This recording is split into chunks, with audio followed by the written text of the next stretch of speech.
enjoyed workshops 1 and 2. Building into workshop 3, we're going to take everything even further again and start looking at how we can add value to our graffiti lettering by doing some characters. And we're going to look at the traditional characters that graffiti writers would do. So say for something like a spray can character with a classic cartoon face, b-boys, b-girls, breakdancers, all of that sort of stuff. And really just try and look at some of the basics of how you would sketch them up, how you would make them work, and how they would add value to your graffiti lettering.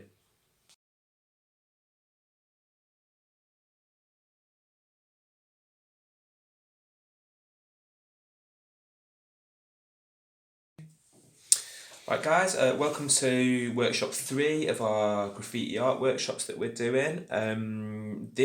We've concentrated on letters in workshop 1 and 2 and doing effects.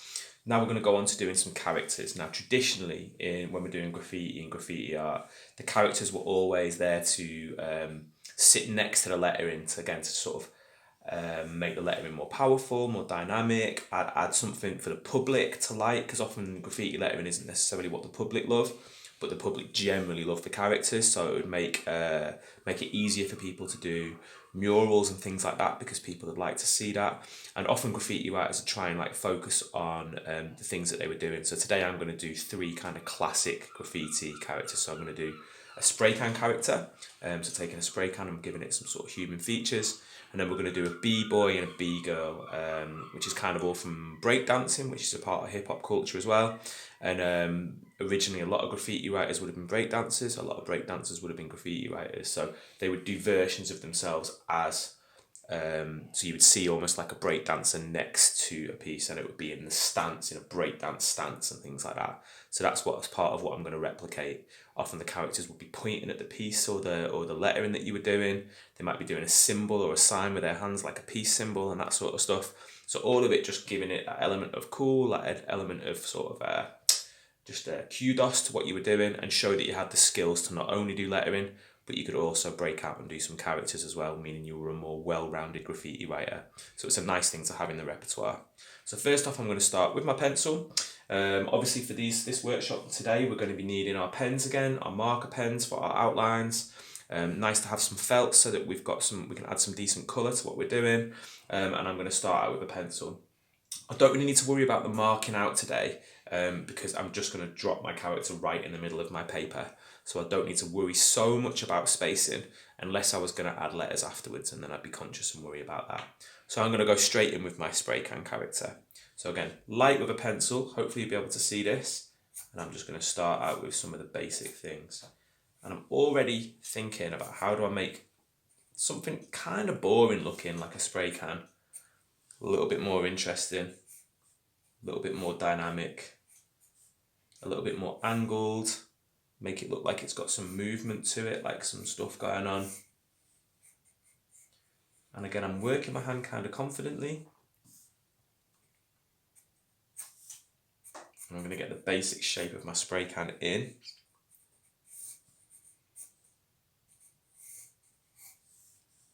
And kind of work it out from there. Then my bottom of my spray can sticking out here. This will all hopefully become clear in a minute. If the pencil lines are quite slight and you can't really see them, then don't worry, because it'll all start to shape up. It's just I'm doing my first sketch line, which is kind of what you guys will want to do as well, is get that first sketch line in.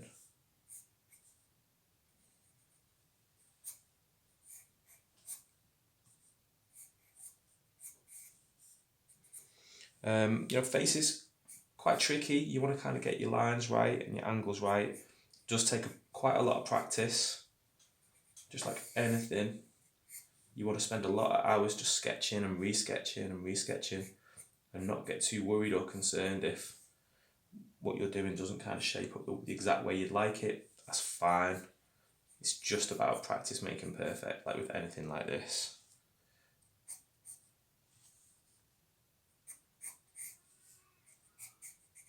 I'm still thinking about getting the balance right so that my spray can's looking interesting and exciting.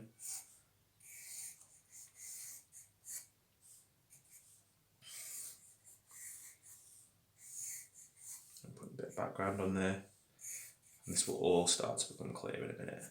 Now I know I need to work on my eyes a little bit, so my eye shapes are not doing what I'd like them to do at the moment. So I'm just going to work that as I go with my pen in a sec, and hopefully I've got that kind of about right. So I don't know if you guys can see that on camera, but that's my basic first sketch of what I'm going to do for my spray can. And he's got like a kind of shouting face going on. So now I'm going to work it with Sharpie. Just going to test my Sharpie, make sure it's a good strong one. And then again, bold lines, and I'm going point to point. So I'm not sketching across, I'm just going all the way to the corners of what I'm doing.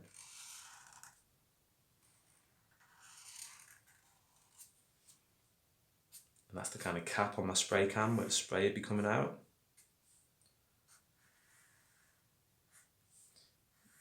This is like the bit where the valve sits in the spray can and all of that sort of stuff, and the lip of the can. And I'm kind of, it doesn't have to be perfect, it just has to kind of be the right sort of shape. And then my face shape's kind of coming in here as well. My eyebrows.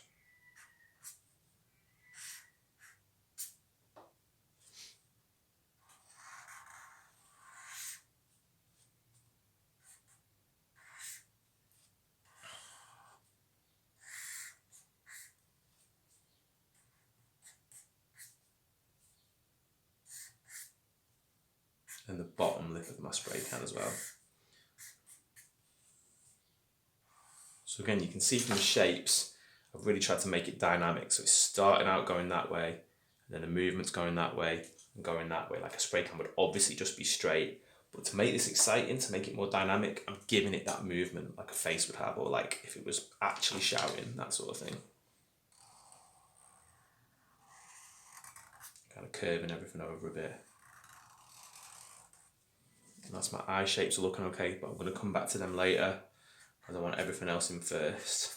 So it's nice to leave things like your eye shapes and stuff to last, because where you put the eyeball is going to really affect what you've drawn. And that would be the same if you were like drawing Mickey Mouse or Donald Duck or anything like that. You'd probably draw all that stuff in last. So here's our spray can doing its spraying out, creating our cloud. And then it's like our spray can's almost sitting on that cloud.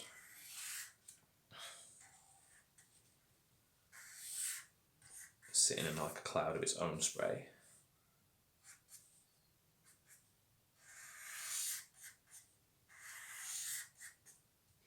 Now I'm not doing a cloud all the way around, my cloud's breaking up. I don't want the cloud to completely close it in this instance. I want the cloud to sit behind, I want the spray can to come out. I want this bit of cloud to kind of sit behind the can. This bit, so just giving it more movement, more dynamism, more sort of excitement. And again, this is just my rough sketch, so if I was going to a wall to paint, this is kind of how I'd want to sketch this up. And then I'm going to think about my eyeball, and I'm going to kind of plonk it in there and make sure that I think I'm getting my angle about right. That's not looking too bad. My eyebrows are a bit off, this one's probably a bit too high, but I'm not going to worry about it too much, it's giving the right sort of effect.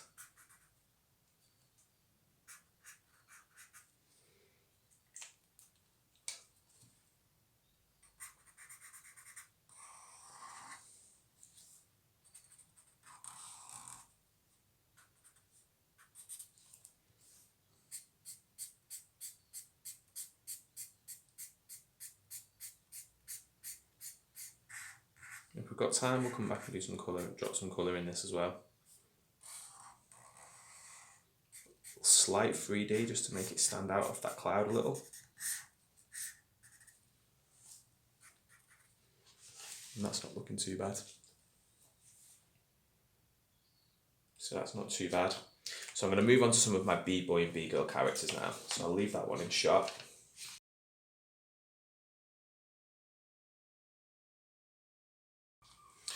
So I'm going to move on to doing some characters now. I'm going to start with a B-girl character, move on to doing a B-boy character. I think it's pretty nice to have like kind of both of the genders represented. Why not? There's some amazing female graffiti writers out there. There's lots of amazing male graffiti writers out there. It's always been considered to be a kind of a male pastime graffiti. Like this idea that girls don't want to get their hands dirty and get involved in something like this, but I just think that's a bit ridiculous. So it's good to sort of represent and try and work that out. And I'm gonna later on in the thing we'll throw up some links to some sort of amazing female and male character writers in this one, and some other graffiti writers in some of the other episodes that we do as well. But definitely check out Rosie One. She's an amazing graffiti writer who does amazing characters. Big influence on me. A great male graffiti writer who does amazing characters is Mode 2. They're really nice characters as well. But there's a lot of amazing character writers out there. A guy called Hombre from Germany is worth checking out. So just type those searches into Google with graffiti next to them, and you should start getting some good images that pop up, like Mode 2 graffiti, Hombre graffiti, Can 2 graffiti, Rosie 1 graffiti, and you'll start to see some cool characters to get inspiration from. Okay, so I'm going to start with a very, very basic B-girl. It's not really my speciality, but I figured if I give it a little go, I can sort of like shape it up. So I'm going to start with the hat. Maybe like we've got a bit of a baseball cap on. Some long hair to sort of break out that. So I'm sketching super light with my pen because I'm quite happy just doing it in pen, to be honest. But you guys might want to start out with a pencil. And then I'm going to get this kind of classic graffiti face that kind of goes on. Let me try and get the shapes right.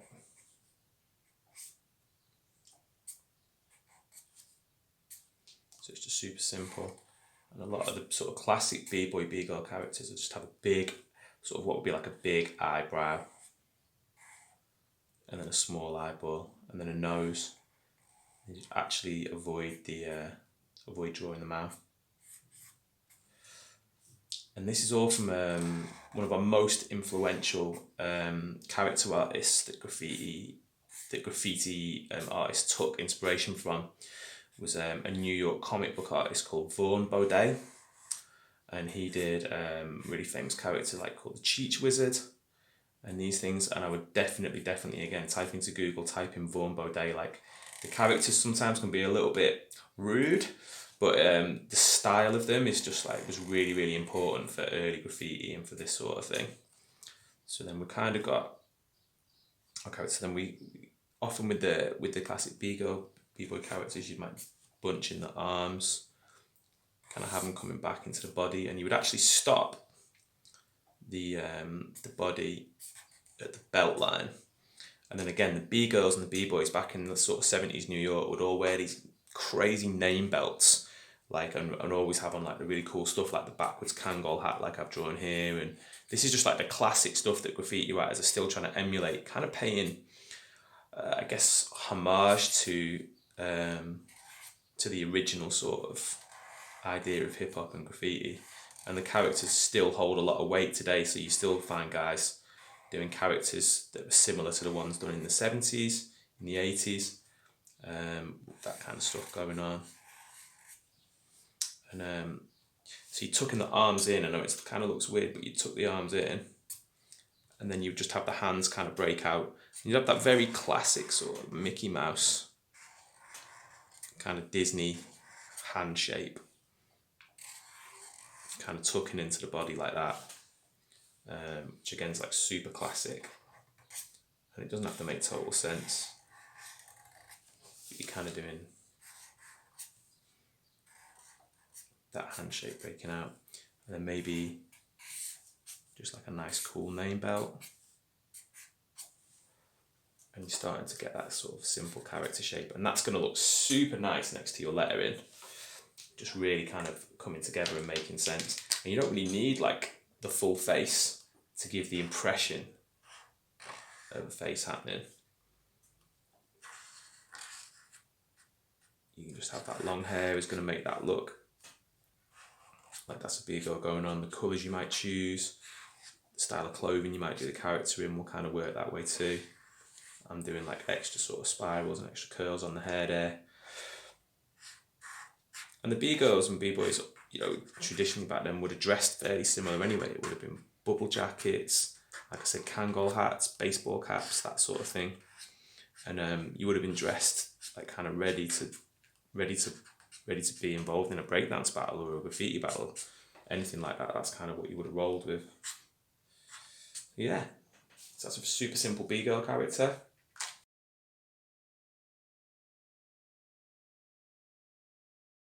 Alright, so now I'm gonna do like kind of like a character by one of my favourite graffiti artists. He's a guy called Solio from Brighton, and I really love his characters. He does a kind of his own take on the traditional kind of b-boy character, and I'm just gonna kind of do my version of what he would do. And he always does his characters wearing like big visors and stuff like that, and they're kind of super simple.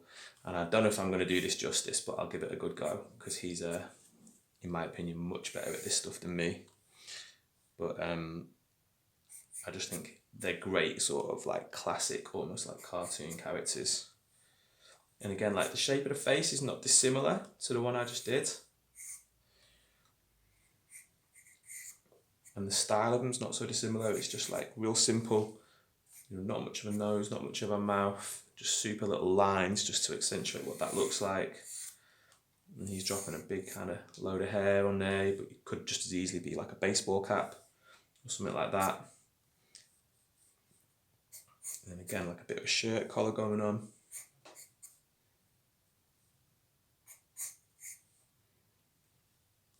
And then again, the arms just bunch up, so you're not getting a lot of body. Everything's stopping at the waist again.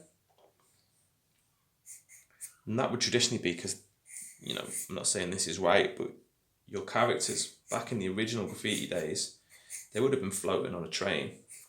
So you wouldn't have bothered drawing the legs, because it would have been sitting on a train carriage. And I'm not saying that's okay or that's what you should do, but that's just kind of the way that the way everything's kind of come together, meaning that you might only do half a character. You might just sit that character next to your piece, just kind of sitting there half like that.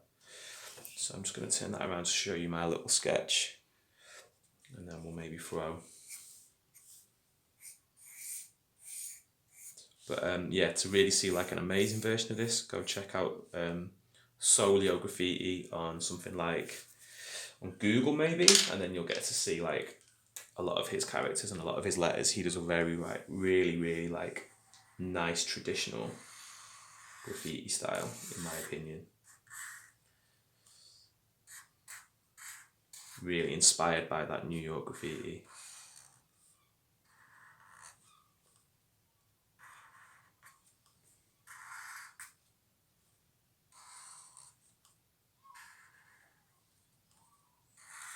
So I'm just going to drop the bigger shapes in for now.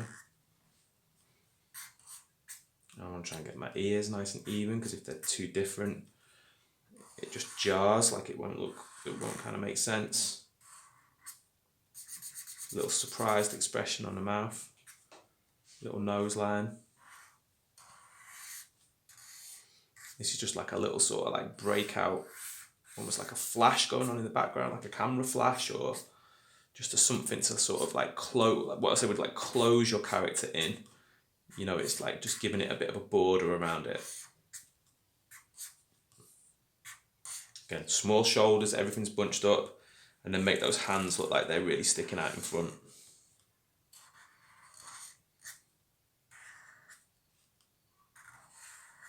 You can see kind of over the top size of face. You can see like an over the top size of face. Like the small nose detail, eyes, and then big hands again, so that the face and the hands are the kind of main things you're really seeing.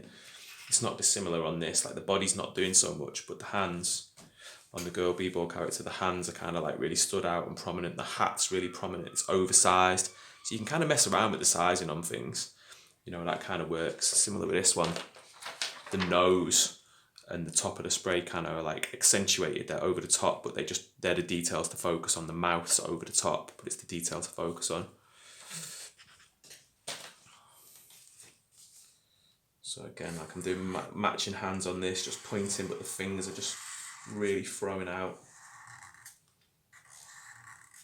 And again, like I've done an accurate finger count on this one, so there is 5, but often you might just do like classic Mickey Mouse styles, you might just do 4, you might just mess around with all of that. There's no real rules, that's the nice thing about it, you can just kind of do your own thing. And, let's make this visor look a bit more interesting.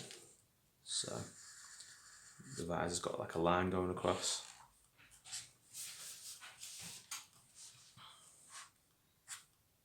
I'm just going to turn it around for your guys' benefit while I sort of thicken up that outline.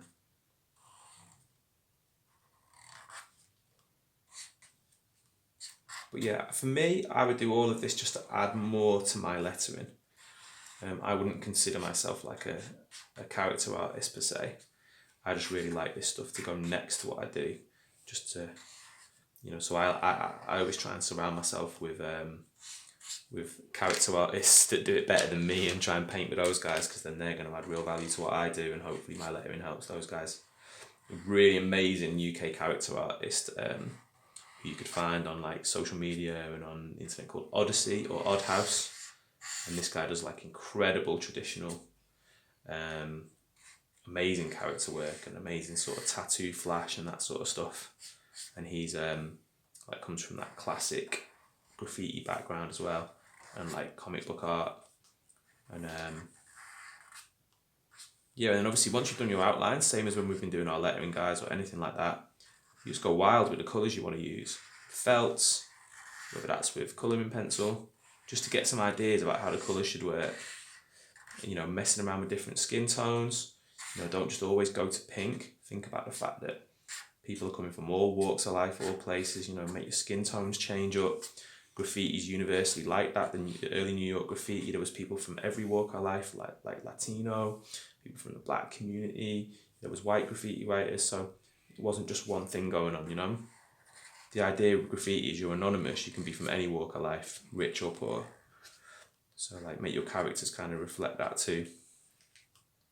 Doesn't always have to be guns and violence. It could just be somebody just out there kind of doing their thing. So that's kind of our male b-boy character as well. There you go, guys. See you for the next workshop.